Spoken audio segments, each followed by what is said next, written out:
The load, अगर आप किसी लोड इलास्टिक ऑब्जेक्ट पे लोड अप्लाई करते हैं, किस पे अप्लाई करते हैं?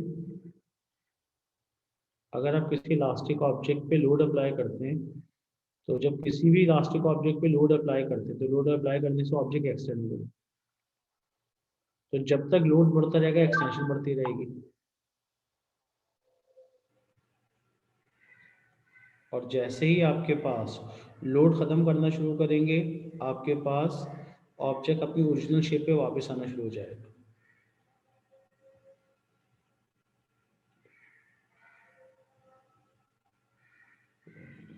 एक सेकंड।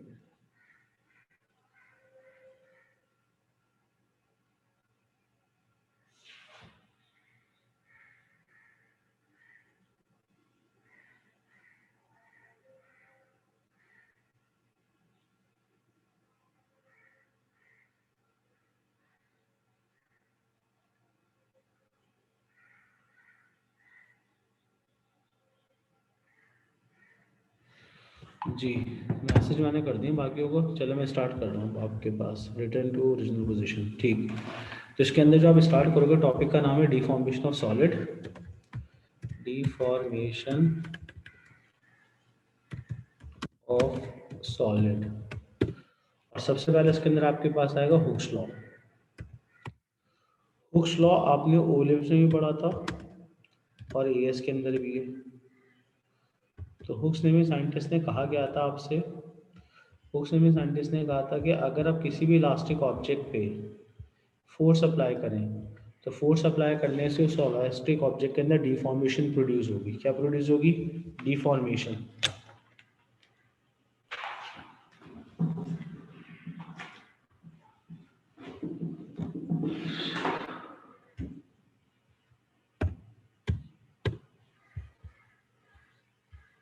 तो हुक्स नेमी साइंटिस्ट ने कहा था the force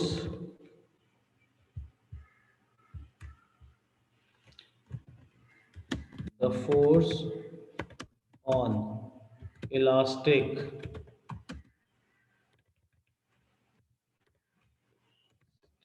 object is directly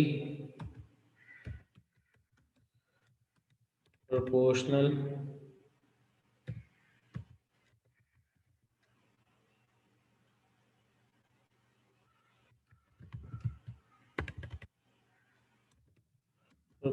to the force on elastic object is directly proportional to its extension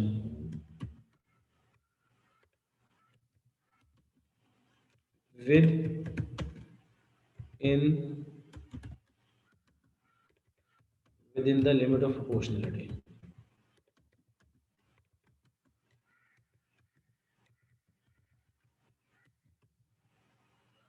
Proportionality.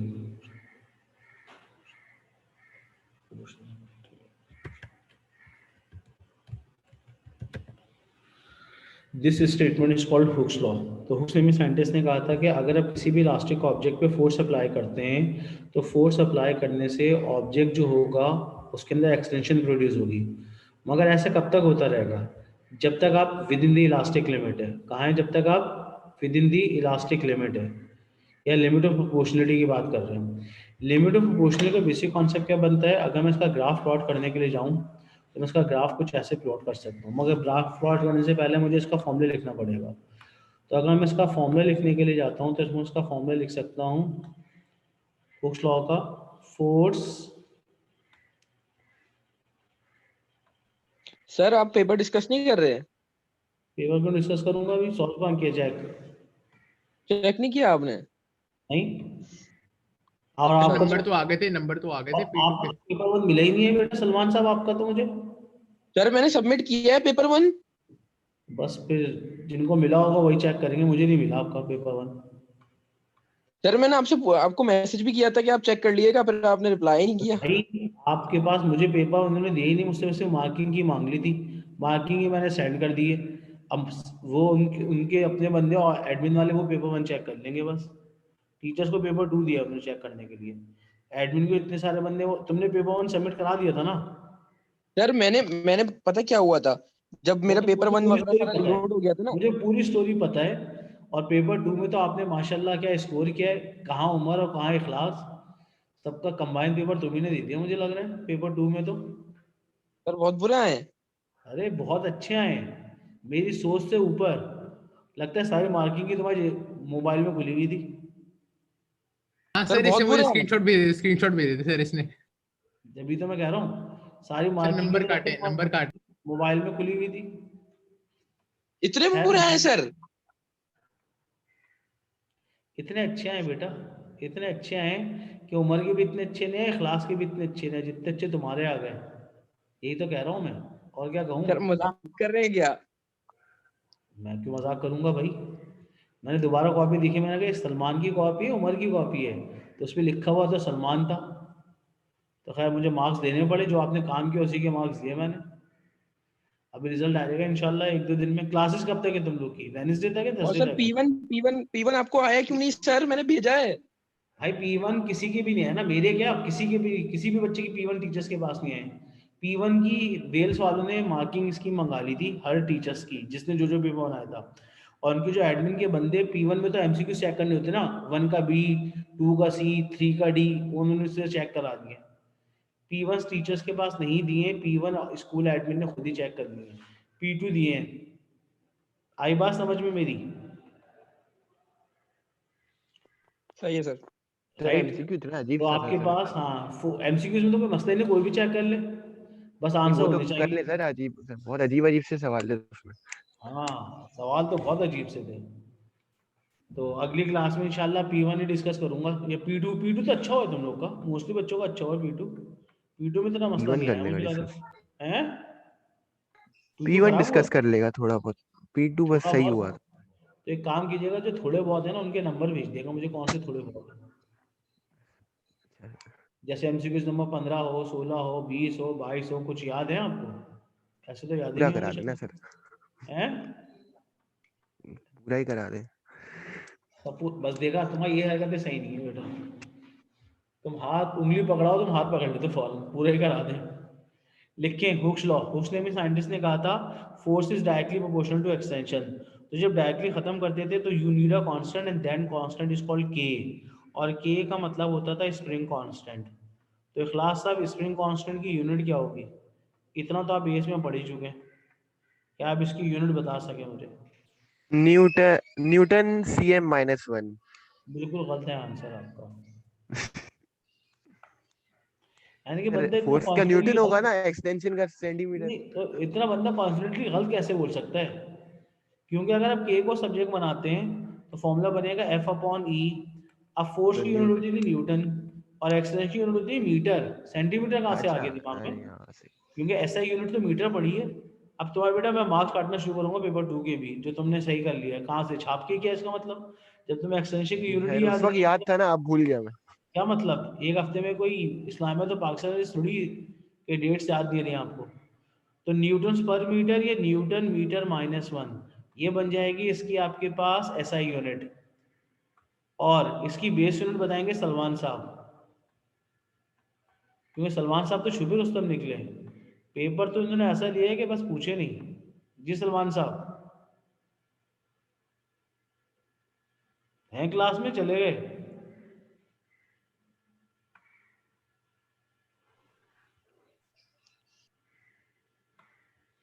Base unit क्या होगी स्प्रिंग कांस्टेंट की? ये तुम्हारा पेपर डिस्कस हो रहा है बेटा सलमान, बताते चलोगे मार्क्स देता चलाऊंगा, नहीं बताओगे मार्क्स काटता चलाऊंगा पेपर 2 के। KGS-2।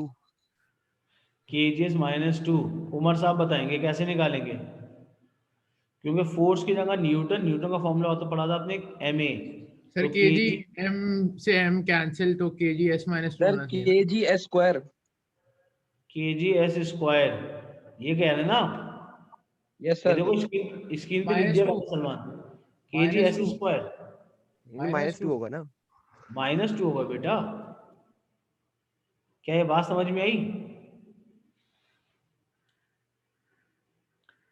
सलमान साहब ये बात समझ में आई? यस सर, समझ में आ गई। मुझे नहीं आई, बताओ कैसे आया? मैंने न्यूटन की जगह kgm(s-2) कैसे लिख दिया?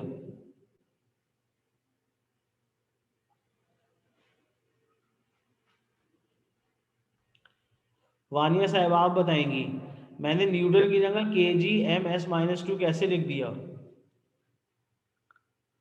Afia, sir F is equal to mg. F is equals to mg, आगे बोलिए। m की यूनिट होती है kg और g की होती है ms-2. वेरी गुड, m की होती है kg और ग्रेविटी की होती है ms-2। बिल्कुल सही है वानिया, वेरी गुड। तो मैंने फोर्स की जगह kg(ms-2) लिखा, डिवाइडेड बाय मीटर। तो जब मीटर से मीटर डिवाइड होगा तो यहाँ पे फोर्स अपॉन एक्सटेंशन बन जाएगी स्प्रिंग कांस्टेंट के बराबर। तो मीटर से मीटर कैंसिल हो गया, तो आंसर आ गया kg(s-2). सलमान साहब आपका मार्क गया, आपने बताया नहीं क्योंकि फोर्स बराबर था कैसे। तो ये था आपके सर पास। आपने उससे पूछा था, मुझसे तो पूछा ही नहीं। सबसे पहले तुम्ही से पूछा था मैंने सलमान, जब तुमने जवाब नहीं सर दिया इतना फिर आसान नहीं मैंने। बता पाऊंगा मैं ये। अच्छा सर अगला तुम आपसे बताओ। पढ़ता हूँ यार, बेइज्जती तो ना करे। अगला बताना, अभी तो आज तो पूरी क्लास तुम्हारे नाम है, शायद सलमान देगा आंसर आज। सर आपने उस पे मार्क्स अपलोड नहीं किए हुए क्लासरूम पे? मेरे पास तो नहीं, शो ही नहीं हो रहे। क्यों शो होंगे? मना कर दिया स्कूल ने कि अभी शो ना करें आप।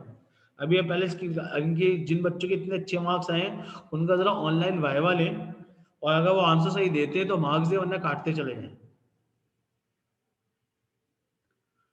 पेपर तो ऑनलाइन था ना बेटा, अब ऑनलाइन वाइवा भी तो दे रहे हो तुम ये क्लास के अंदर। ये सारी चीजें वही तो जो तुम पढ़ चुकी हो।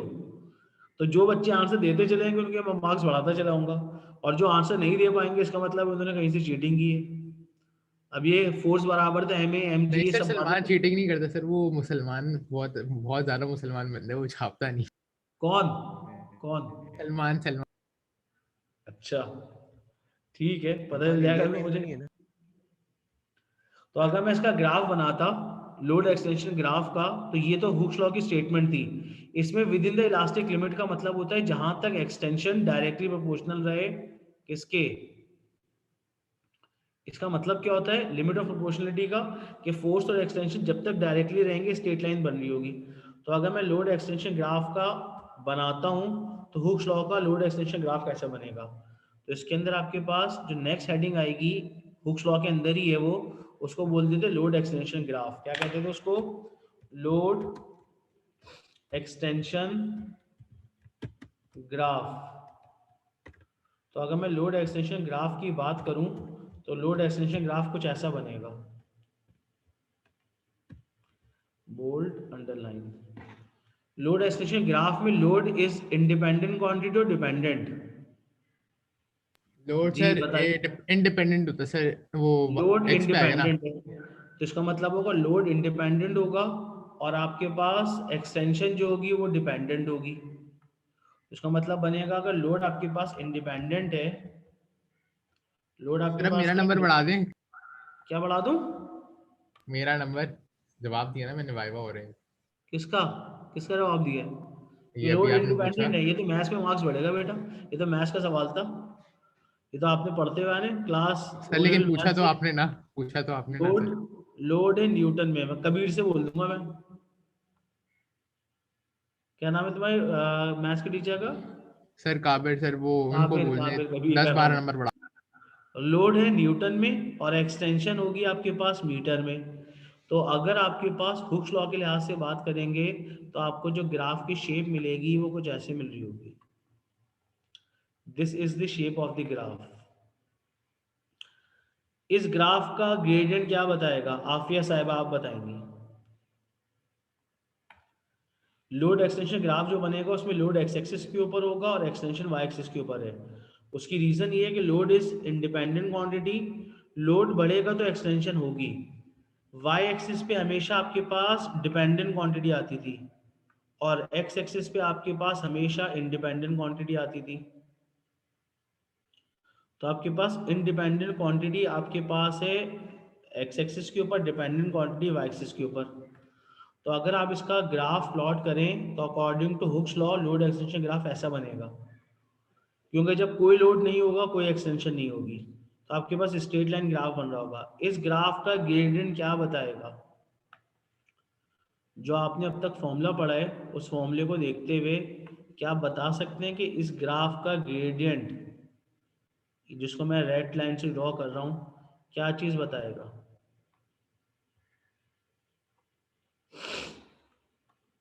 जी आफिया साहिबा, बताएं इसका आंसर। 1/k क्या बताएगा ना, क्योंकि वो ग्रेडियंट तो। आपका नाम आफिया तो नहीं था बेटा? हाँ सर, सही सही, सॉरी। जी, इस ग्राफ का ग्रेडियंट जो बताएगा 1/k बताएगा। ग्रेडियंट निकालने का फॉर्मूला होता था आपके पास change in y upon change in x। तो y एक्सिस पे एक्सटेंशन है, x एक्सिस पे फोर्स थी, लोड था। तो आपने जो फॉर्मूला पढ़ा था F इज इक्वल्स टू के ई। तो F अपॉन ई बराबर हो जाएगा के। मगर आपके पास तो E अपॉन एफ है, तो जब E अपॉन एफ होगा तो ये बन जाएगा 1/k। तो इस ग्राफ का ग्रेडियंट आपको रेसिप्रोकल ऑफ स्प्रिंग कांस्टेंट बताता है। क्या बताता है आपके पास? Reciprocal of spring constant. तो 1/k is the gradient. Paper में दो टाइप के ग्राफ आते हैं, एक आता है एक्सटेंशन ऑन y एक्सिस और फ्लोड ऑन x एक्सिस, और दूसरा ग्राफ इसका ऑपोजिट बनेगा, जिसमें फोर्स आपके पास कहाँ होगी?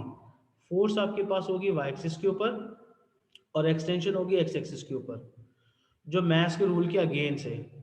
मगर फिजिक्स में ऐसा दोनों ग्राफ आ रहे होते हैं, राइट? तो अगर आपके पास दूसरा ग्राफ बनाने के लिए जाते हैं आप, तो दूसरा ग्राफ जो बनेगा वो आपके पास, मैं कुछ ऐसे बनाता हूँ। ये इसमें आपके पास मैं फोर्स ले लेता हूँ आपके पास कौन से एक्सिस के ऊपर?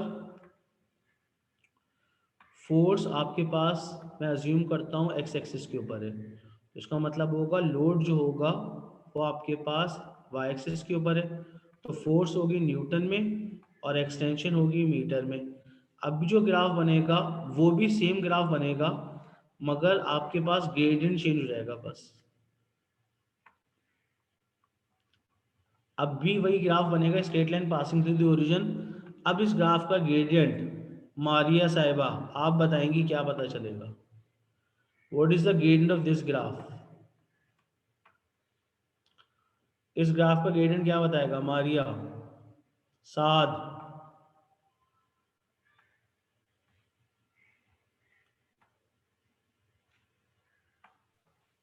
सर जी, क्या बताएगा?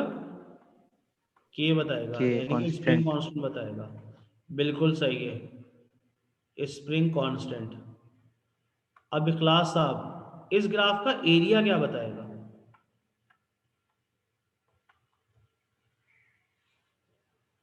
कौन से ग्राफ का? दूसरे वाले का, पहले वाले का?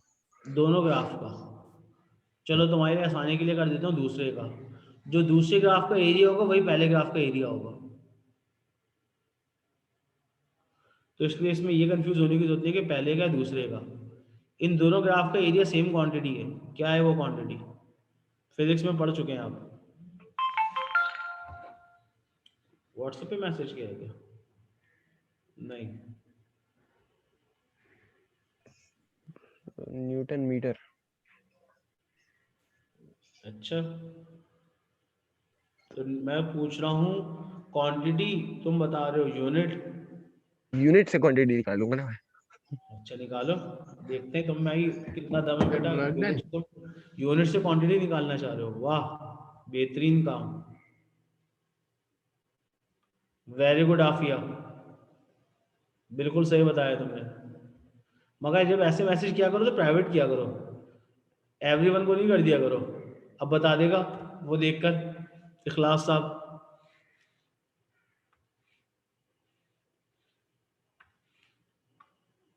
नहीं, इससे बता दिया ना सर, चीटिंग क्यों करूंगा मैं? इस ग्राफ का एरिया बताएगा वर्क डन ऑन स्प्रिंग। क्या बताएगा? Work done on spring.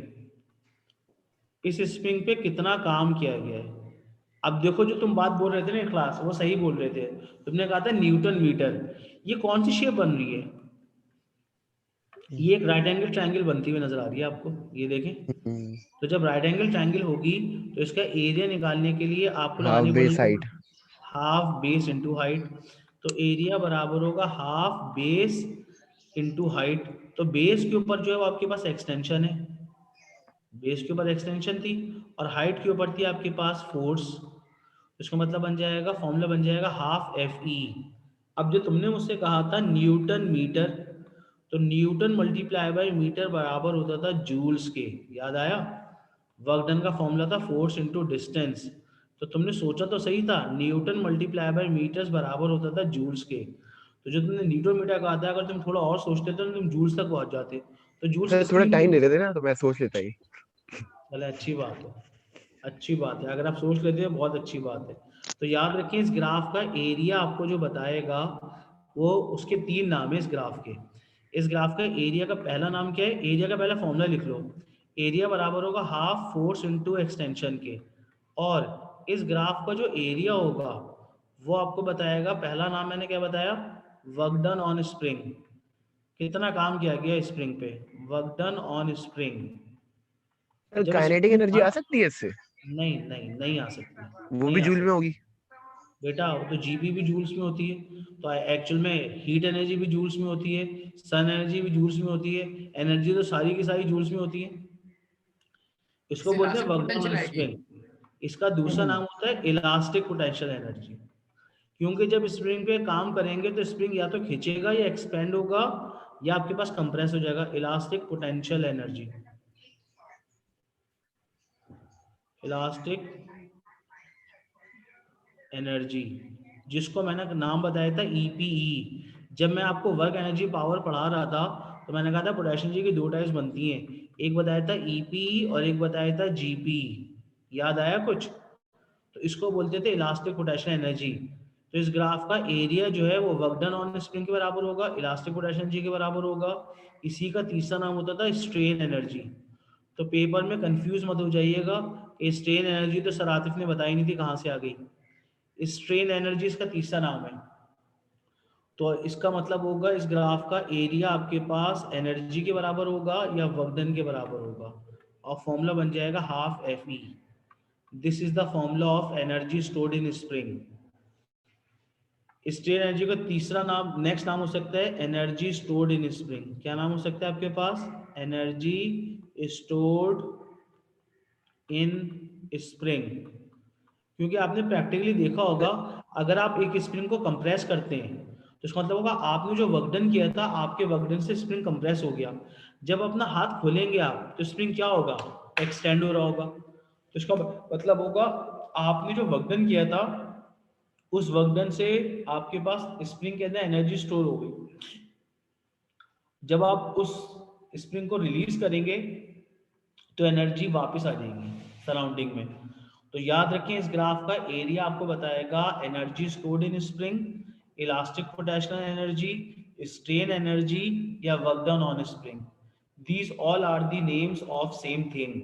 और इसको कैलकुलेट करेंगे हाफ एफ ई से। इससे कैलकुलेट करेंगे हाफ एफ ई। ये इसका कॉन्सेप्ट है। क्या यहाँ तक बात समझ में आई आपको? सर बगैर ग्राफ के अगर वो बोले कि एनर्जी निकालो तो वो तो भी यही फॉर्मूला इस्तेमाल करेंगे? बगैर ग्राफ के? जैसे अगर एफ और ई दे दिया तो क्या हम लोग ऐसे ही करेंगे, हाफ पहले एफ ई? आपको ग्राफ प्लॉट करना पड़ेगा, लाजमी। क्योंकि जब तक आप ग्राफ प्लॉट नहीं करोगे आपका आंसर डबल आ रहा होगा एक्चुअल आंसर से, क्योंकि हाफ आएगा ही नहीं।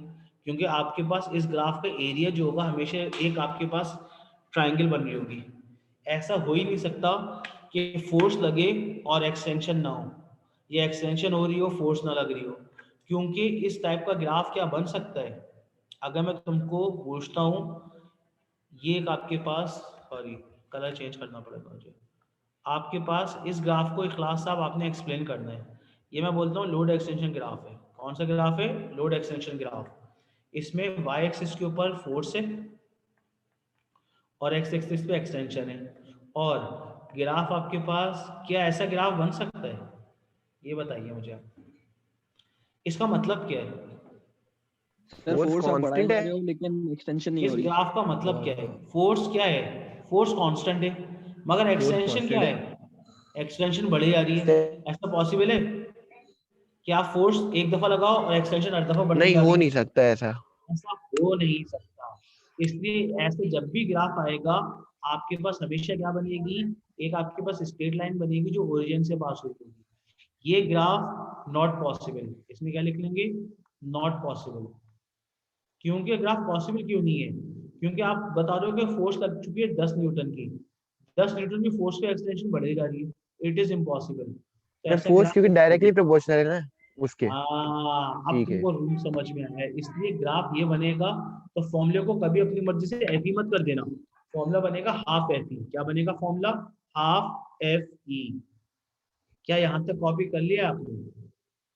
ये अभी तक समझ रहे थे? क्या यहाँ तक कॉपी कर लिया है आपने? ये अभी तक समझ रहे थे आप? नहीं सर, आ गया, समझ आ गया। कॉपी कर लें इसे। कितना टाइम दूं कॉपी करने के लिए, ये बताइए। मैंने तो कर लिया कॉपी, सारा कॉपी कर चुके हैं? बस साथ सही साथ है। कर रहा था ना। अगर सारा कॉपी कर चुके हैं तो बस फिर इसके अभी तक मैंने आपको 2 नहीं, फॉर्मूले बाकियों को बताए करने दे, हैं। क्या कह रहे हैं? बाकी लोगों को खुद करने दे। बाकी लोग कुछ बोल ही नहीं, इसका मतलब है कि वो भी कॉपी कर चुके नहीं हैं। सर, गलत बात हो जाए। सर कर रहे हैं, एक सेकंड रुको। सर थोड़ा आधा घंटा दे दे, मैं अभी जरा आराम से नाश्ता करके आता हूँ। नहीं, मैं काम करता हूँ, मैं क्लास जल्दी ऑफ कर दूंगा ना। सही है। सर एक बात राइट। बताएं, वो हाँ स्ट्रेन के साथ एक और वर्ड यूज होता है, स्ट्रेस, तो वो हाँ कुछ है क्या? उसका हाँ, है ना, बेसिक यूनिट पढ़ेंगे इस पूछ लेते चैप्टर हैं। में। इस चैप्टर में पढ़ेंगे। स्ट्रेस अलग स्ट्रेस है, होता क्या है? स्ट्रेन अच्छा, अलग है, यंग मॉड्यूलस अलग है। अब तुम यंग अगर मॉड्यूलस पूछो, तो अच्छा सही है, वो अलग है। देखो, स्ट्रेस अपॉन स्ट्रेन को यंग मॉड्यूलस बोलते हैं। अभी ये पूरा चैप्टर आज की क्लास, ये जो तुम चीज पूछो ना अगली क्लास में आएगा। आज की क्लास में लोड एक्सटेंशन ग्राफ, स्प्रिंग के कांस्टेंट आएंगे, series sir of parallel paper में आएगा। यंग मॉड्यूलस आ गया था असल में। उसका मैंने मार्क्स ओमिट कर दिया, दिया है मैंने हाँ सबको सर मार्क्स। ये 2 मार्क का आया था, मुझे याद है मुझे। हम्म। मगर तुमने तो कर ही दिया था बेटा, कहाँ से कर लिया था, हाँ पढ़ाया सर, तो वो था। मैंने सर कमर की क्लास ली थी ना मैंने पहले, हाँ रिवीजन की, हाँ। उसमें मैंने यंग मॉड्यूलस का फॉर्मूला एफ अपॉन ए बता दिया था। अच्छा, सही। हाँ। वैसे मैंने सबको मार्क्स दिए हैं उसके, अच्छा, दे देगा सर, जिस अगर जिसने क्योंकि अटेम्प्ट मैंने किया है पढ़ा हुआ उसने था। सबको मार्क्स दिए हैं मैंने, चाहे गलती अटेम्प्ट क्यों ना किया हो। जी, यहाँ तक कर लिया कॉपी सबने? मैं आगे बढ़ूँ फिर? नहीं सर 5 मिनट। क्या marks? 5 minute sir, 5 minute, 5 minute. 5 minute? तुम्हारी आवाज इतनी दूर से आ रही है, कौन रही है? माइक सही काम नहीं कर रहा आपका।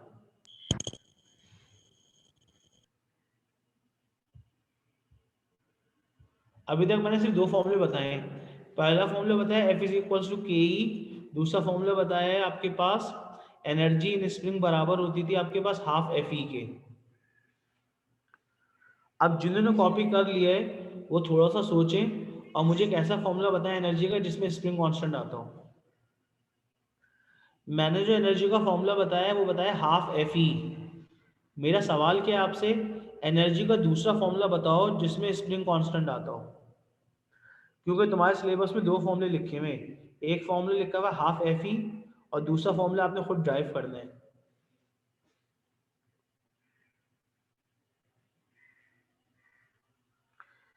एनर्जी का एक ऐसा फॉर्मूला बताओ जिसमें स्प्रिंग कांस्टेंट आता हो। वानिया, हाफिया, मारिया, सलमान, क्या होगा ऐसा फॉर्मूला?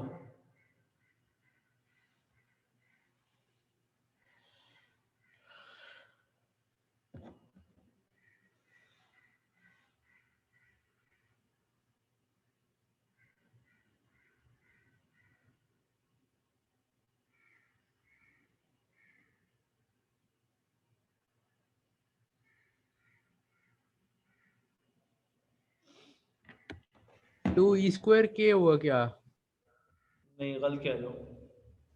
सर 1/2 के स्क्वायर।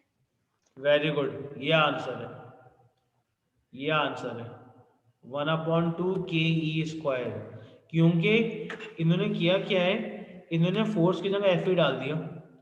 एनर्जी का फॉर्मूला मैंने बताया था वर्क डन, वर्क डन का फॉर्मूला था एफ ई। ये पहला फॉर्मूला मैंने लिख के दिया तुम्हें, this is the formula number 1। ये मैंने आपको फॉर्मूला नंबर 1 लिख कर दिया है, इसको मैं कहता हूँ फॉर्मूला नंबर 1। ये फॉर्मूला नंबर 1 था। सिंस अभी आपने पढ़ा था फोर्स बराबर है के ई के, तो अगर आप इस फोर्स की जगह पे के ई ऊपर वाले फॉर्मूले में डाल दो तो energy, elastic potential energy E P E बराबर हो जाएगी हाफ एफ की जगह के ई टाइम्स ई। तो फॉर्मूला बन जाएगा हाफ के e square. This is the second formula which is written in your syllabus. ये आपके पास दूसरा फॉर्मूला जो आपके सिलेबस में लिखा हुआ है। तो आज के बाद एनर्जी निकालने के 2 फॉर्मूले स्प्रिंग में, हाफ एफ ई हाफ के ई स्क्वायर। सेकेंड फॉर्मूला जब इस्तेमाल करेंगे जब आपको स्प्रिंग कांस्टेंट गिवन हो, और फर्स्ट फॉर्मूला जब इस्तेमाल करेंगे जब आपको फोर्स और एक्सटेंशन गिवन होगी। एक्सटेंशन तो दोनों में गिवन होगी, एक में फोर्स भी गिवन होगी और एक में आपके पास स्प्रिंग कांस्टेंट गिवन होगा। तो ये बन जाएगा फॉर्मूला नंबर 2, ये बन गया फॉर्मूला नंबर 1।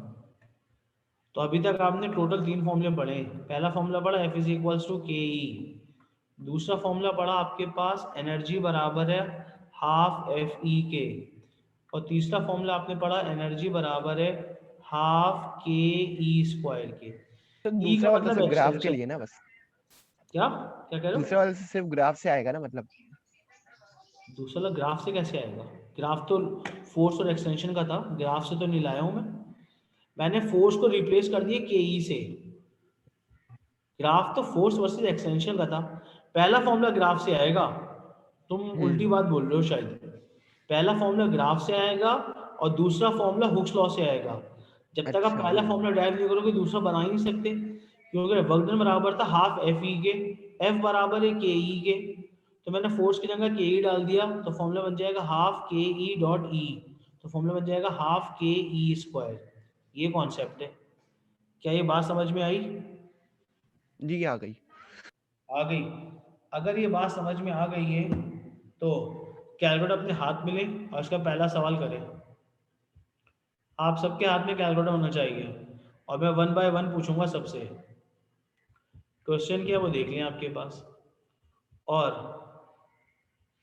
क्वेश्चन नंबर 1 में लिख रहा हूँ यहाँ पे क्वेश्चन नंबर 1, और क्वेश्चन नंबर 1 का साइज बहुत ही छोटा है, तो इसलिए मैं इसका साइज थोड़ा इलाज कर दूँ। साइज कर देता हूँ मैं 14 का। क्वेश्चन नंबर 1, सवाल के लिखते चले हैं। The length of spring is 10 cm when mass of 200 gram is attached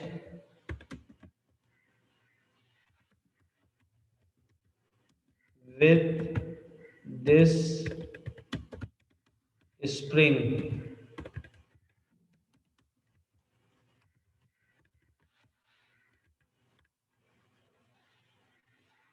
Which is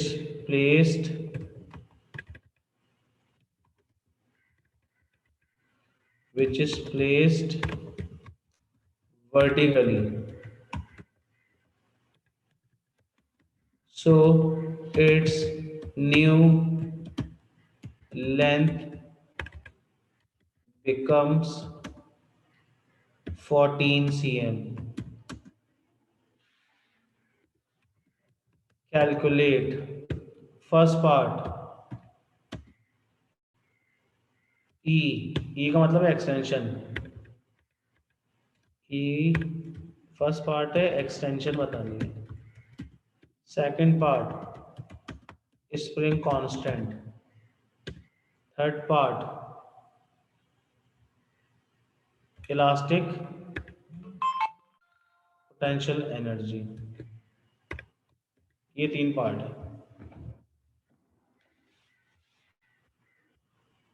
These are the 3 parts.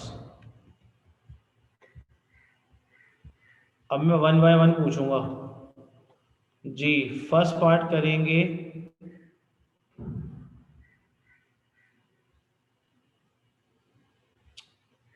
एक सेकंड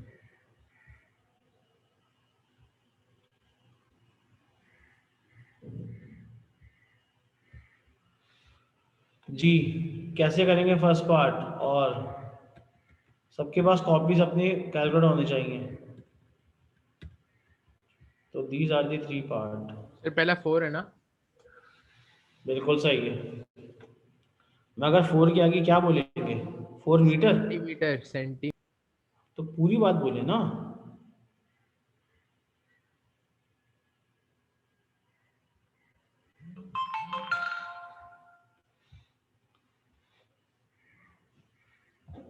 फोर सेंटीमीटर बिल्कुल सही है। दूसरा पार्ट बताओ।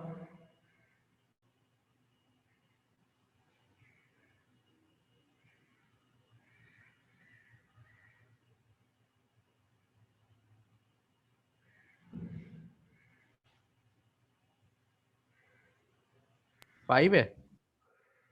रॉन्ग है क्यों?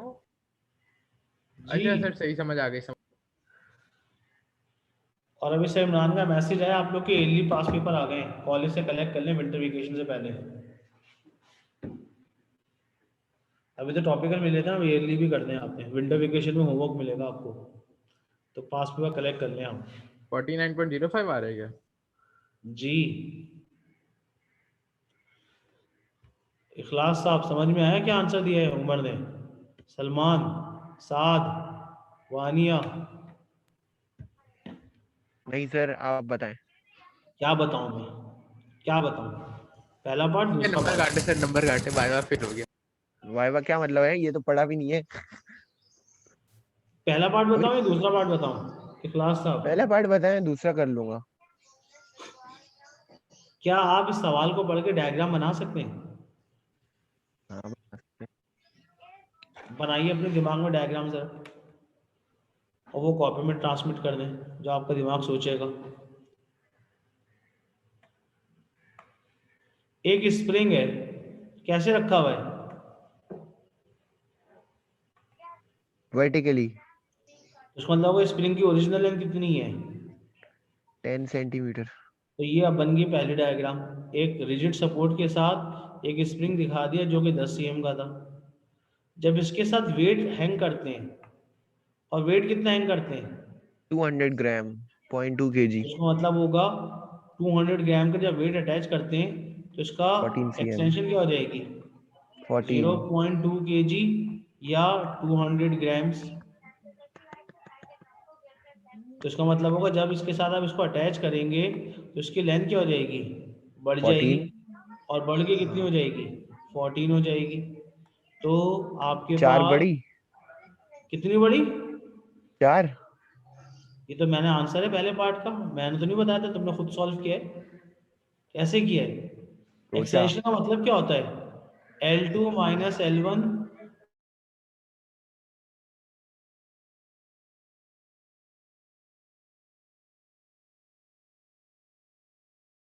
cm के आगे लिखना क्या पड़ेगा आपको?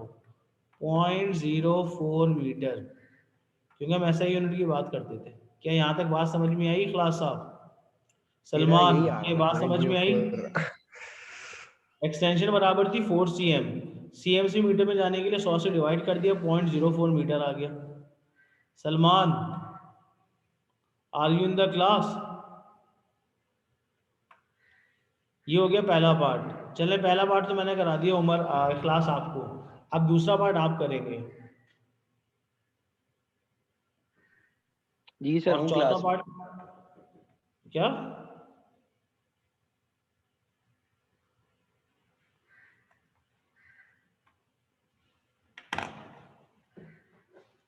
जी उमर, चौथा पार्ट भी करना है आपने। चौथा पार्ट क्या है यानी? ड्रॉ। लिख रहा हूँ ना, लिख रहा हूँ।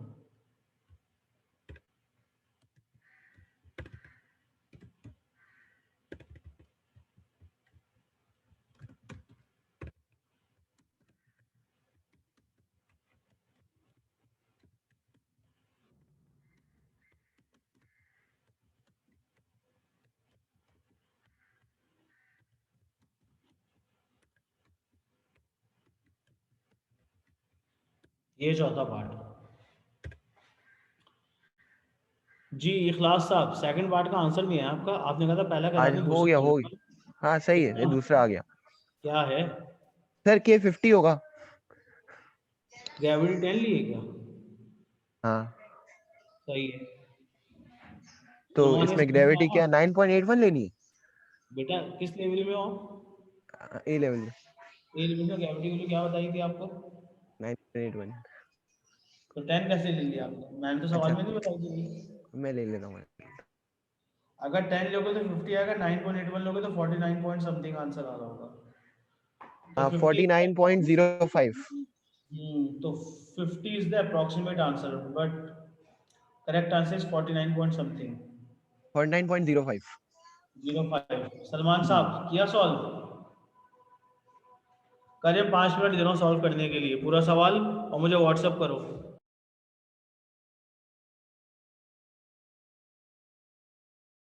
सर अब मेरे मार्क्स बढ़ा देगा।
जी कर लिए सॉल्व? स्प्रिंग कांस्टेंट आपने मुझे बताया 50 या 49.05।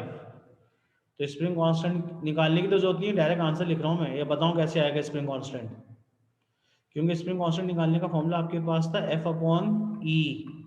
फोर्स बराबर होती है वेट के, और वेट बराबर होता था मास टाइम ग्रेविटी के अपॉन एक्सटेंशन। तो मास गिवन था 0.2, ये देखें 0.2 मल्टीप्लाई होगा 9.81 से, डिवाइडेड बाय एक्सटेंशन निकाल चुके थे 0.04। तो जब 0.2 को मल्टीप्लाई करेंगे 9.81 से डिवाइड बाय 0.04, तो तुम्हारा फुल एंड फाइनल जो आंसर आएगा आपके पास, वो आंसर आ जाएगा जो आपके पास इखलास ने या उमर ने बताया था, वो आंसर आएगा 49.05 शायद। 0.2 मल्टीप्लाई बाय 9.81 डिवाइडेड बाय 0.04, तो आंसर आ जाएगा 49.05 न्यूटन पर मीटर। ये बनेगा इसका आंसर। सर हाँ, फोर्थ पार्ट में सर ग्राफ में बताया नहीं y एक्सिस पे क्या रखे, x एक्सिस पे क्या रखे। अगर आपने ना दो बताए तो आपकी चॉइस होती है, अगर ना चॉइस बताएं होती है यार। तो आपकी चॉइस है। पेपर के अंदर ज्यादातर ग्राफ जो आते हैं फोर्स वाई एक्सिस पे होती है। चलें अच्छा आपको मैं बना के दे देता हूँ ना, क्यों परेशान हो नहीं रहे बन, हैं। अब तो बन जाएगा। आपकी चॉइस होती है, जब एग्जाम में ब्लैंक ग्राफ बोलेगा तो आपकी चॉइस होती है फोर्स किसी भी एक्सिस पे ले लो आप, इट्स अप टू यू। मगर मैथ्स का रूल ये है कि फोर्स आनी चाहिए आपके पास कौन से एक्सिस पे, एक्स एक्सिस पे, और एक्सटेंशन आनी चाहिए वाई एक्सिस के ऊपर। तो मैं स्क्रीन शेयर कर रहा हूँ, ये होगी स्क्रीन शेयर। लेकिन अगर आप फोर्स वाई एक्सिस पे लोगे तब भी आंसर एक्सेप्टेबल होगा। ये तो सेकंड पार्ट था। थर्ड पार्ट का आंसर बताएंगी आफिया या वानिया या मारिया, कैसे निकालेंगे energy stored in spring. Third part elastic zero potential कितनी आ रही है? 0.981 0.981, और इसके आगे मैं यूनिट क्या लिखूंगा? जूल। बिल्कुल सही है। फॉर्मूला कौन सा लगाया था वानिया? 1/2 ke square। 1/2 के स्क्वायर। इखलास साहब आपका आंसर क्या आ रहा है? सर मेरा आंसर तो अलग आ रहा है 0.03924। आपने कौन सा फॉर्मूला लगाया? मैंने के ई स्क्वायर वाला। हाफ के ई स्क्वायर होता है फॉर्मूला, के ई हाँ स्क्वायर हाँ कहाँ से बना ली? हाँ हाँ वही वही वही वही। अच्छा, मारिया का भी आंसर 0.0 कितना बताया था? 0.0 बताना जरा। 0.039, 0.039, दो आंसर आ रहे हैं। उमर साहब आपका आंसर क्या आ रहा है? आफिया, मी टू। सर मेरा नीचे वाला आ रहा है, नीचे वाला। तो इसका मतलब है वानिया आपसे गलती हुई है। अगर पूरी क्लास का सेम आंसर आ रहा है 0.039, तो वानिया तुमसे गलती हुई है। हाफ के ई स्क्वायर तुमने फॉर्मूला लगाया था, और हाफ एफ ई, दोनों फॉर्मूले से सेम आंसर आएंगे। मैं लिखता हूँ हाफ के की वैल्यू आपके पास आ चुकी थी कितनी? 49.05 मल्टीप्लाई बाय एक्सटेंशन की 0.04 का होल स्क्वायर। सर मैं स्क्वायर लगाना भूल गई थी कैलकुलेटर में। यही तो गलती हुई है बस। फिजिक्स में कैलकुलेटर बस आंखें खुली रखनी है आपने, जहां आपसे हल्की सी मिस्टेक हुई आंसर गलत हो जाएगा। तो आंसर आ जाएगा 0.039 जूल्स। अब इसका ग्राफ उमर साहब आप मुझे व्हाट्सअप करेंगे, कैसा बनेगा ग्राफ इसका? सर हम लोग पहले वैल्यूज लेंगे और फिर स्ट्रेट लाइन बनेगी ना। दोबारा से बोले, क्या करें? पहले हम क्या करेंगे? सर पहले 3-4 वैल्यूज लेंगे ना, हाँ, ताकि पता चले लिमिट ऑफ वो का है, अगर रीच हुई है या नहीं। ये सवाल में एग्जामिनर ने बताया ही नहीं है, तो आपने तो स्ट्रेट लाइन बनानी है। हम और तो कहाँ निकालेंगे ना। पर? देखें आपके पास जब एग्जामिनर ग्राफ बनाने को बोलेगा तो इट इज अंडरस्टूड कि आपने लिमिट ऑफ प्रोपोर्शनलिटी को क्रॉस नहीं किया है। तो you are getting a straight line, और इस स्ट्रेट लाइन में यहाँ पे जो वैल्यू मार्क करेंगे, अगर आपने यहाँ पे एक्सटेंशन ली थी मीटर में तो बन जाएगी 0.04, और यहाँ पे अगर आपने फोर्स ली थी in terms of load, force in terms of Newton, तो वैल्यू मार्क करेंगे पॉइंट, फोर्स की वैल्यू आएगी 200 डिवाइडेड बाय 1000 मल्टीप्लाई बाय 9.81, 1.96। तो यहाँ पे मार्क करना पड़ेगा 1.96 न्यूटन। तो अगर आप इस ग्राफ का एरिया निकालते तो देखो ये आंसर आ रहा होता, चेक करो ज़रा। इस ग्राफ का एरिया ये चीज़ होगी, चेक कर लो। 1.96 फोर्स थी और 0.04 मीटर जो है वो आपके पास एक्सटेंशन है। तो अगर आप इस ग्राफ का एरिया निकालोगे तो इस ग्राफ का एरिया बताएगा इलास्टिक पोटेंशियल आपको। चेक करें क्या बात सही है?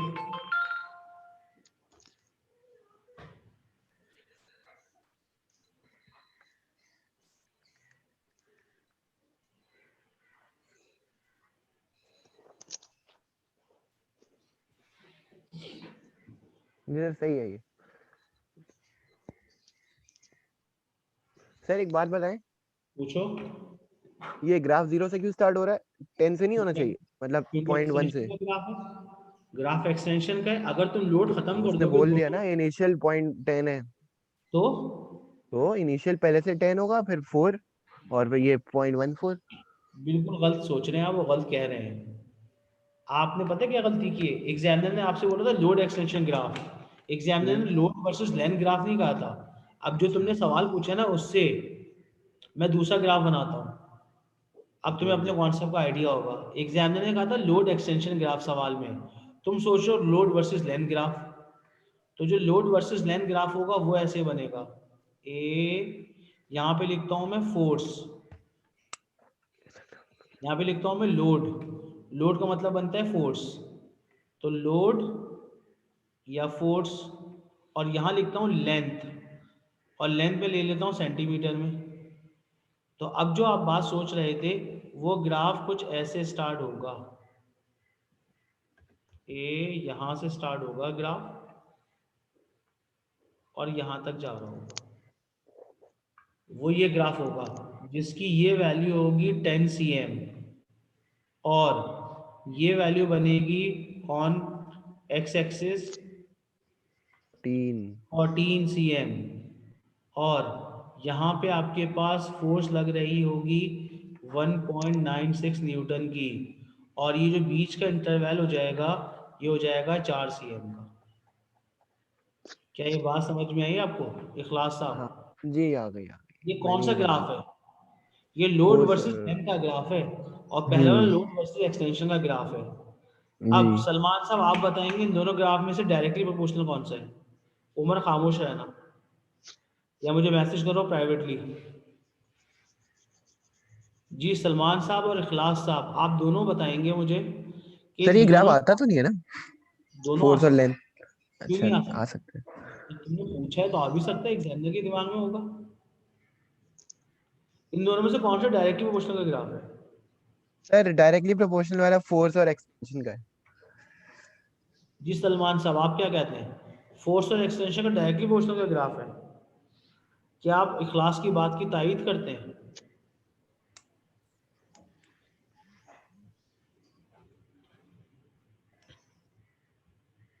सर फोर्स और लेंथ हो ही सकता, क्योंकि वो 10 cm पे तो 0 है फोर्स। वो था प्रोपोर्शनल, एक होता है प्रोपोर्शनल, एक होता है डायरेक्टली प्रोपोर्शनल। क्या दोनों में कोई फर्क है? है ना, हाँ 0 से सर। स्टार्ट हो रहा है क्या फर्क एक, और है? एक 10 से हो रहा है। क्या फर्क है? क्या फर्क है? एक प्रोपोर्शनल कौन सा है, डायरेक्टली प्रोपोर्शनल कौन सा है? डायरेक्टली प्रोपोर्शनल पहला वाला है, रेड वाला। नहीं नहीं, प्रोपोर्शनल डायरेक्टली प्रोपोर्शनल में कोई फर्क तो नहीं होता। बस। उमर दीवार का है, दीवार क्या? सामने नजर आ रही है? नहीं सर। ग्राउंड में बैठ के क्लास ले रहे हो क्या? सर वो मैं छत पे बैठा हूँ ना, अम्मी ने निकाल दी कमरे। तो छत के आगे ग्रिल तो लगी होगी ना छत पे, ये छत खुली हुई है। ये जो तुमने बात कूद नहीं बोली जाओ, ना, सर। ये जो तुमने बात बोली ना, दिल चाह रहा है कि बस क्या बोलूं मैं तुम्हें। तुम बोल छत रहे से हो कूद जाओ। प्रोपोर्शनल और डायरेक्टली प्रोपोर्शनल में कोई फर्क ही नहीं होता।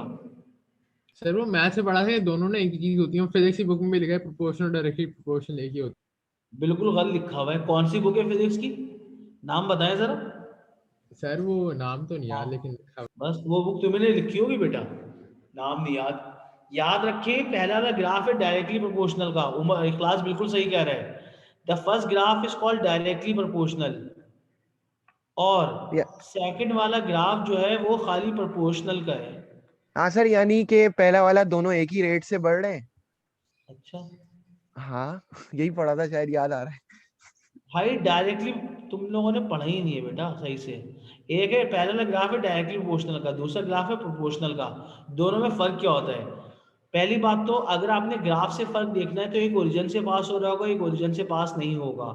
जो ओरिजिन से पास होगा वो कहलाएगा डायरेक्टली प्रोपोर्शनल, जो ओरिजिन से पास नहीं होगा वो कहलाएगा प्रोपोर्शनल का। दूसरा फर्क क्या होगा? आपके पास रेशो सेम आएगा डायरेक्टली प्रोपोर्शनल में। क्या सेम आ रहा होगा? रेशो सेम आ रहा होगा। आपने आपके पास, अगर हम यहाँ पे वैल्यू लेता कोई, अगर मैं एक्सटेंशन ले लेता आपके पास इसकी आधी 0.02, तो फोर्स भी हो जाती आधी, रेशो सेम आता। क्योंकि आपने मैथ्स में पढ़ा था उमर साहब, A is directly proportional to B, तो ए बराबर होगा के बी के। तो के का फॉर्मूला क्या बनेगा, के का फॉर्मूला बनेगा ए अपॉन बी। तो अगर दो क्वांटिटीज का रेशियो सेम आए तो उसको बोलते थे डायरेक्टली प्रोपोर्शनल। तो 4/2 हो या 8/4 हो या 16/8 हो, इन सब का रेशियो कितना आएगा, इन सब का रेशियो आएगा 2, तो इसको बोलते थे डायरेक्टली प्रोपोर्शनल। तो ग्राफ से कैसे पता चलेगा, ओरिजिन से पास हो रहा होगा, और वैल्यू से कैसे पता चलेगा, the ratio of two quantities are same so they are called directly proportional. But proportional के अंदर graph does not start from origin and one quantity increases other increases.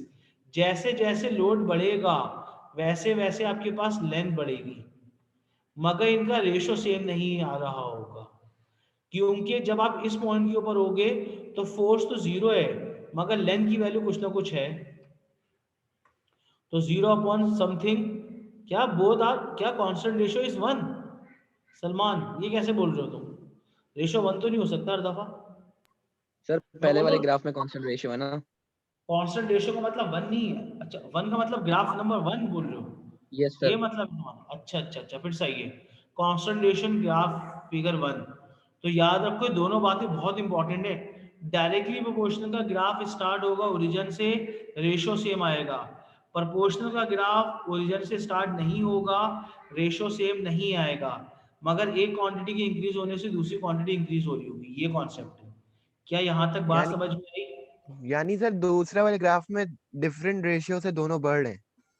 Ratio same ही नहीं होगा, चेक कर लो तुम, हाँ क्योंकि चेक जब कर लिया मैंने। आपके पास 1.98 को डिवाइड करोगे 14 से तो अलग वैल्यू आएगी, और जब इसकी आधी वैल्यू करोगे तो इसका मतलब बन जाएगा, इसका हाफ करोगे तो यहाँ पे वैल्यू हो जाएगी 12। 12 हाँ। तो इसका मतलब होगा 12 का रेशियो अलग आ रहा होगा, 14 का रेशियो अलग आ रहा होगा 1.96 के साथ। तो आप इसमें बोलेंगे फोर्स इंक्रीजेस लेंथ इंक्रीजेस, बस इसको बोलते थे प्रोपोर्शनल। उमर साहब ये बात समझ में आई आपको जो मैंने इतनी डिटेल में बताई है? जी सर, आ गई क्या, अब बिल्कुल। आप मुझे बताएं वर्ड्स में क्या किसको डायरेक्टली प्रोपोर्शनल बोलते हैं? पहले वाले को अच्छा सर, जो इसमें रेशियो सेम होता है। अच्छा आप वो डेफिनेशन पूछ रहे हैं, मैं कह रहा हूँ कि वो मुझे लगा आप ग्राफ में पूछ रहे हैं। तो सर नहीं, जिसमें ना रेशियो भी सेम हो और वो दोनों सेम हो हर जगह ग्राफ पे, कांस्टेंट भी हो और रेशियो भी सेम हो। भाई रेशियो सेम हो नंबर 1, ग्राफ ओरिजिन से पास हो नंबर 2, बस। डायरेक्टली प्रोपोर्शनल का ग्राफ क्या से बनेगा, ओरिजिन से पास हो रहा होगा और रेशियो सेम आएंगे। प्रोपोर्शनल का ग्राफ कैसे होगा, one quantity increases other increases, ratio are not same, graph does not passing through the origin. क्या यहाँ तक बात समझ में आई? जी अगर सर, आ यहाँ गई। तक अगर यहाँ तक बात समझ में आ गई है तो अब लिखें series combination of springs. Springs को ज्वाइन करने के कॉम्बिनेशन आपने पढ़ने हैं। सीरीज कॉम्बिनेशन किसके आगे डालोगे, सीरीज कॉम्बिनेशन ऑफ स्प्रिंग। क्या सर छुट्टी प्रोपोर्शनल दे और दो। डायरेक्टली प्रोपोर्शनल का वर्ड समझ में आ गया तो मैं आगे जाऊंगा series combination of spring. Topic का नाम क्या आपके पास है, इसी का सब टॉपिक है, और इस टॉपिक पे लिखेंगे आप सीरीज सर ये कॉम्बिनेशन अगली क्लास में करा देगा, बस आज के लिए काफी है इतना। है, आज के लिए काफी इतना, नहीं करा दे बल्कि छोड़े। ये कर लें यार। सीरीज कॉम्बिनेशन करा देता हूँ, फिर पैरेलल अगली क्लास में करा दूंगा। Series combination of springs. Series combination of spring का मतलब क्या होगा कि आपके पास एक स्प्रिंग के साथ नहीं, एक रिजिड सपोर्ट के साथ दो या दो से ज्यादा स्प्रिंग लगे हुए हैं। क्या मतलब है, आपके पास एक रिजिड सपोर्ट है, एक आपकी रिजिड सपोर्ट है, इस रिजिड सपोर्ट के साथ आपने दो स्प्रिंग ज्वाइन कर दिए। पहला स्प्रिंग मैं रेड से दिखा रहा हूँ, ये फर्स्ट स्प्रिंग है। जहां पे फर्स्ट स्प्रिंग खत्म होगा इसके बाद ग्रीन से दिखा रहा हूँ दूसरा स्प्रिंग। अब आपके पास दूसरा स्प्रिंग स्टार्ट हो गया। अब जहां पे दूसरा स्प्रिंग खत्म होगा वहां पे आप लोड लटका देंगे। तो इसका मतलब होगा, अगर मैं सीरीज कॉम्बिनेशन ऑफ स्प्रिंग की बात करूं तो मेरे पास ये दो स्प्रिंग मैंने दिखाए, इसके साथ मैंने एक लोड अटैच कर दिया, और लोड है आपके पास रेक्टेंगुलर शेप का, ये एक लोड था। तो इसका मतलब बनेगा, अगर मैं दो या दो से ज्यादा स्प्रिंग को सीरीज में लगाता हूँ, किसमें लगाता हूँ आपके पास, सीरीज में, तो टॉपिक का नाम बनेगा सीरीज कॉम्बिनेशन ऑफ स्प्रिंग्स। दो स्प्रिंग दिखा रहा हूँ, रिजिड सपोर्ट है, ये वेट है। वेट हमेशा क्या एक्ट करता है? Weight is always acting in downward direction. Weight तो हमेशा नीचे की तरफ एक्ट करेगा, that is the weight which is acting downward. ये पहले स्प्रिंग था, इसका कांस्टेंट होगा K1, एक्सटेंशन होगी E1, ये था K2, ये थी E2। अब आप मुझे इस डायग्राम को देखकर बताओ, अगर पहले में 2 cm की एक्सटेंशन होती और पहले दूसरे में 3 cm की एक्सटेंशन होती, तो टोटल एक्सटेंशन कितनी होगी? पहले में 2 cm 5 एक्सटेंशन है, कितनी होगी? 5 cm होगी टोटल एक्सटेंशन। तो इसका मतलब बनेगा टोटल एक्सटेंशन निकालने के लिए E1 प्लस E2 ऐड कर देंगे। क्या ये बात समझ में आई? अच्छा सर, स्प्रिंग कांस्टेंट का क्या हो? हाँ वही बता रहा हूँ, वही बता रहा हूँ, 5 बिल्कुल सही है। अब आपके पास स्प्रिंग कांस्टेंट का क्या होगा? पहले का स्प्रिंग कांस्टेंट, ये मैंने फॉर्मूला लिख दिया एक्सटेंशन का। किसका फॉर्मूला लिखा मैंने? एक्सटेंशन का। स्प्रिंग कांस्टेंट का फॉर्मूला होता है 1/KT, 1/KT। K का मतलब स्प्रिंग कांस्टेंट, T का मतलब टोटल। 1/KT बराबर होगा 1/K1 प्लस 1/K2। अब ये तुम्हें फॉर्मूला सोचना पड़ेगा कैसे आया, मैंने डायरेक्ट फॉर्मूला लिखा है। अब ये फॉर्मूला कैसे आया बताता हूँ मैं। तो आपको एक ये फॉर्मूला पता होना चाहिए, एक फॉर्मूला ये पता होना चाहिए, और इस पूरी स्टोरी की वर्डिंग क्या होगी वो मैं लिखवा रहा हूँ नीचे।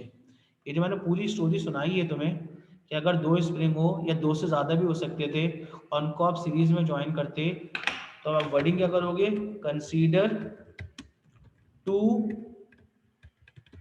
और more than 2 springs are joined in series. Consider 2 or more than 2 springs are joined in series whose constants are K1 and K2 and extensions are E1 and E2.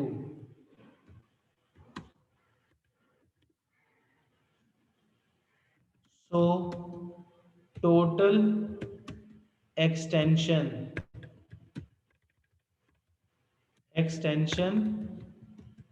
and total spring constant can be written as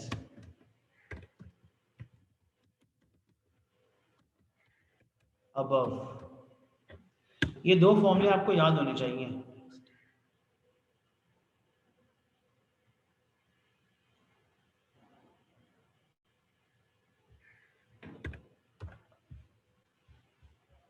क्या आप में से कोई मुझे बता सकता है दोनों फॉर्मूले मैंने कैसे बनाए? पहला फॉर्मूला तो आपको पता चल रहा है, एक्सटेंशन डायरेक्ट ऐड हो रही होगी। मुझे बताएं दूसरा फॉर्मूला कैसे बनाएंगे आप? Consider 2 or more than 2 springs are joined in series in which constants are K1, K2, extension are E1, E2. So total spring constant is the sum of all springs and total spring constant 1/KT बराबर होगा 1/K1 plus 1/K2 के। ये दोनों फॉर्मूले आपको याद करने हैं। पहला फॉर्मूला आपने खुद ड्राइव कर लिया था देखकर डायग्राम। क्या दूसरा फॉर्मूला कोई मुझे ड्राइव करके बता सकता है 5 मिनट में? तो उसके बाद मैं क्लास ऑफ कर दूंगा या होमवर्क में नहीं छोड़ दूं या करा दूं। 3 ऑप्शन है आपके पास, या तो खुद से कर लें या होमवर्क में काम ले लें सर या करने दें। करने दें। चले 5 मिनट दे रहा हूं मैं जब तक वजू करके आ जाऊँ।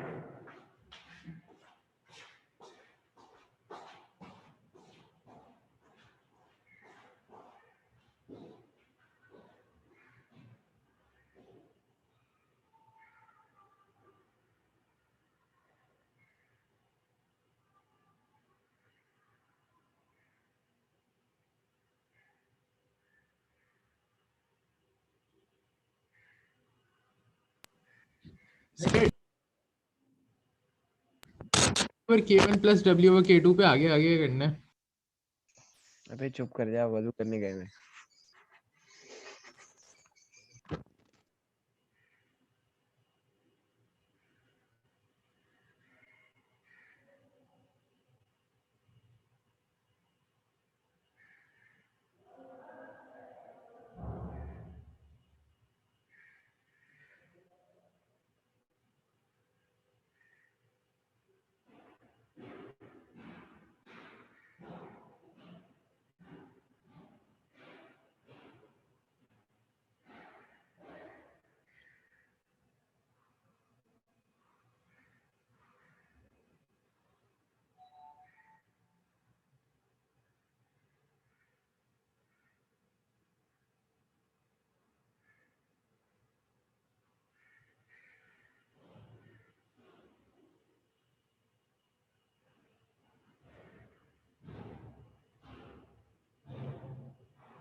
जी आ गया आंसर?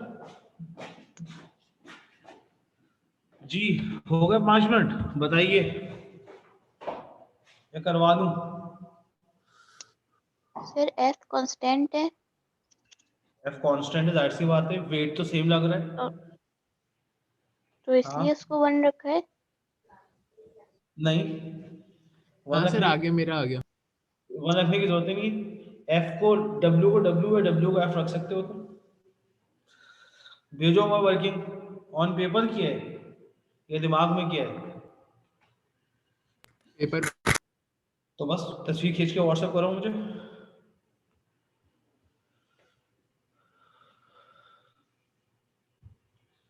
जी इखलास साहब हुआ आपसे?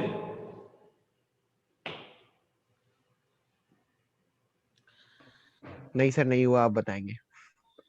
सर जल्दी बता दें यार, बैटरी नहीं है, 3% है।